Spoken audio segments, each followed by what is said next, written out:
அநேக நேரத்தில் நடக்குமா நடக்காதா என்கிற சூழ்நிலைக்குள்ளாக நீங்களும் நானும் கடந்து போயிருப்போம். ஹல்லேலூயா. ஆனால் அவர் சொன்னால் அது கால தாமதமானாலும் அது நிறைவேறும். அவர் வாக்கு பண்ணியிருந்தார் என்று சொன்னால் அது நிறைவேறும். அது ஒருபோதும் பொய்த்து போகாது. சில நேரம் ஆண்டவர் பேசாதது போலவே இருக்கும், சில நேரம் ஆண்டவர் அமைதியாக இருப்பது போலவே இருக்கும். ஆனால் அவர் அமைதியாக இருந்தாலும், நம்முடைய கண்கள் நம்முடைய காதுகள் கேட்காவிட்டாலும் அவர் நமக்காக செயல்பட்டு கொண்டே இருக்கிறார்.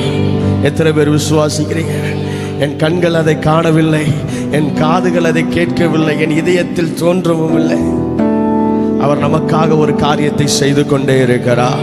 அவர் நமக்காக ஒரு கிரியை செய்து கொண்டே இருக்கிறார். சொல்லுவா, நல்லவரே, செயல்களில் நல்லவரே, சொல்வதிலும் செய்வதிலும் முரண்பாடு. சத்தமா சத்தமா, ஓ நல்லவரே,